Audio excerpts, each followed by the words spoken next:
이번 시간에는 상속인 중 한 명이 전혀 연락이 닿지 않은 상황일 때 어떻게 상속 절차를 마무리할 수 있는지에 관해서 살펴보도록 하겠습니다. 안녕하세요. 정은주 변호사입니다.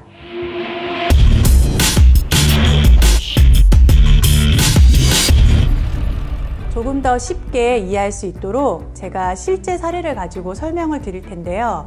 먼저 저희 법인에 의뢰된 상담 내용을 알려드리겠습니다. 안녕하세요. 저는 홀어머니 슬하의 이남 중 장남으로 2살 터울 동생과 자랐습니다. 홀어머니는 부동산 2채 등 20억 원 상당의 상속재산을 남기고 떠나셨어요.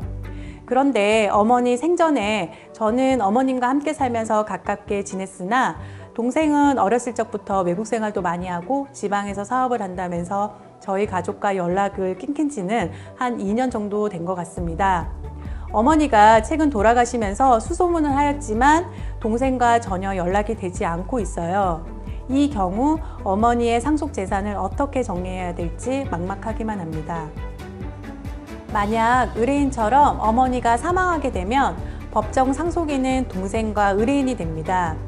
정상적인 경우라면 상속인들은 협의에 의하여 상속재산 분할을 할 수 있습니다. 그러나 상속인 중 한 명인 동생과 연락이 전혀 되지 않는 의뢰인의 경우는 어머니의 상속재산을 그럼 어떻게 처리해야 될까요?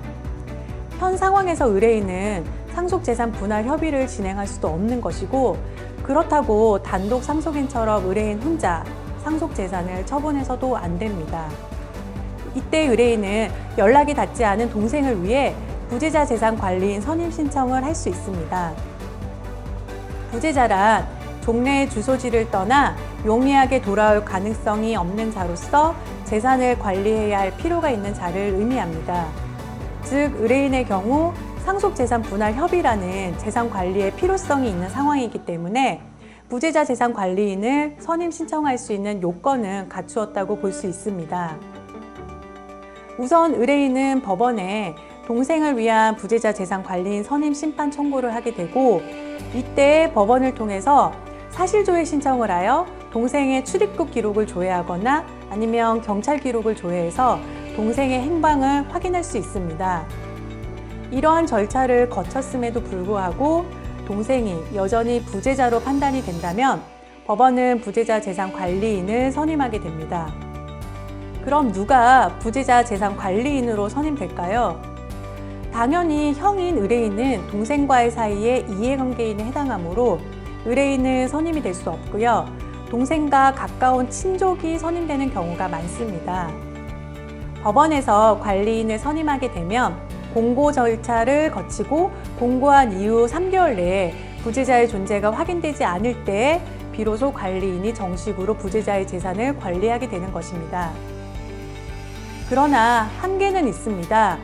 부재자 재산 관리인이라고 하더라도 부재자를 위한 재산의 처분 행위는 할 수 없기 때문에 만약 상속재산 분할 협의를 하기 위해서는 별도로 법원을 통하여 허가를 받아야 합니다.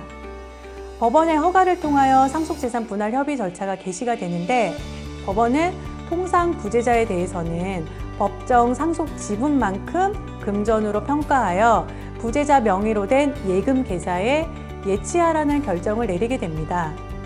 가까운 이웃이 먼 형제보다 낫다라는 말이 있을 정도로 요즘 같은 시대에 형제 자매와 연락을 잘 안 하고 지내는 경우도 종종 있죠.